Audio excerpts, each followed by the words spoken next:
ഇറാനിൽ ഭരണകൂടത്തിനെതിരെ പ്രതിഷേധിക്കുന്നവർക്ക് നേരെ വെടിയുതിർത്താൽ അമേരിക്ക ഇടപെടുമെന്ന് American president Donald Trump. America ഇറാനിലെ പ്രതിഷേധക്കാരുടെ രക്ഷയ്ക്കെത്തുമെന്നും തങ്ങൾ അതിന് സജ്ജമാണ് എന്നും ട്രംപ് പറഞ്ഞു. ട്രൂത്ത് സോഷ്യലിലൂടെയായിരുന്നു ട്രംപ് ഇറാൻ ഭരണകൂടത്തിന് മുന്നറിയിപ്പ് നൽകിയത്.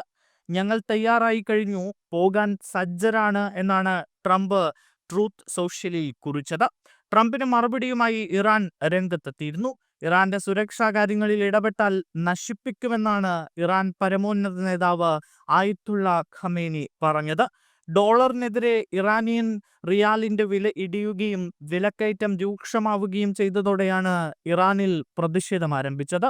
ഇത് പിന്നീട് ഖമൈനി വിരുദ്ധ പ്രക്ഷോഭമായി മാറുകയായിരുന്നു. ടെഹ്റാനിൽ ആരംഭിച്ച പ്രക്ഷോഭം രാജ്യത്തിന്റെ മറ്റിടങ്ങളിലേക്കും വ്യാപിച്ചു.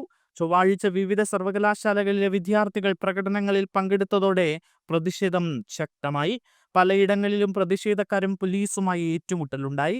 പ്രക്ഷോഭത്തിൽ ഇതുവരെ 7 പേർ കൊല്ലപ്പെട്ടതായാണ് രാജ്യാന്തര വാർത്താ ഏജൻസികൾ റിപ്പോർട്ട് ചെയ്യുന്നത്.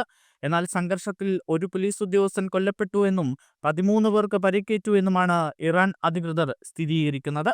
കറൻസിയുടെ മൂല്യം കുത്തനെ ഇടിഞ്ഞതോടെയാണ് ഇറാനിൽ പ്രതിസന്ധി രൂക്ഷമായത്. പാശ്ചാത്യ രാജ്യങ്ങളുടെ ഉപരോധം മൂലം സാമ്പത്തിക പ്രതിസന്ധിയിലായിരുന്നു ഇറാൻ. ഡിസംബറിൽ നാണ്യപ്പെരുപ്പം 42.5% ഉയർന്നു. ഇതോടെ ഭക്ഷണത്തിനും വീട്ടുസാധനങ്ങൾക്കും തീവിലയായി. കടകളടച്ച് വ്യാപാരികളാണ് ആദ്യം പ്രതിഷേധവുമായി രംഗത്തിറങ്ങിയത്. പിന്നാലെ വിദ്യാർത്ഥികളും തെരുവിലിറങ്ങിയതോടെ പ്രക്ഷോഭം രാജ്യമാകെ പടർന്നു പിടിക്കുകയായിരുന്നു. ഇതിനിടെയാണ് ഇപ്പോൾ അമേരിക്കൻ പ്രസിഡന്റ് ട്രംപ് ഇറാനെ ഭീഷണിപ്പെടുത്തിക്കൊണ്ട് രംഗത്തെത്തുന്നത്. നേരത്തെയും ആയത്തുള്ള ഖമേനിയും ട്രംപും തമ്മിൽ വാക്കുതർക്കമുണ്ടായിരുന്നു. പല കാര്യങ്ങളിലും അഭിപ്രായ വ്യത്യാസമുള്ള ഇരു നേതാക്കൾ തമ്മിലുള്ള അസ്വാരസ്യം ലോകം ആശങ്കയോടെയാണ് കാണുന്നത്. നിലവിലെ സാഹചര്യത്തിൽ ഇറാനിൽ അട്ടിമറി ഉണ്ടാകുമോ എന്ന ചോദ്യമടക്കം പല കോണിൽ നിന്നും ഉയരുന്നുണ്ട്. അമേരിക്ക പരോക്ഷമായി തന്നെ ഇറാനിലെ പ്രക്ഷോഭകാരികളെ പിന്തുണയ്ക്കുന്നതായ വിവരവും പുറത്തു വരുന്നുണ്ട്.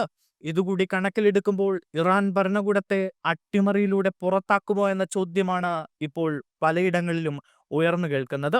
എന്തായാലും അമേരിക്കൻ പ്രസിഡന്റ് കടുത്ത നിലപാടെടുത്തുകൊണ്ട് രംഗത്ത് വന്നതോടുകൂടി ഇറാൻ കൂടുതൽ ജാഗ്രതയിലാണ്. അതുകൊണ്ട് തന്നെയാണ് അമേരിക്കയ്ക്കെതിരെ കടുത്ത ഭാഷയിൽ ഇറാൻ പ്രതികരിച്ചിരിക്കുന്നതും.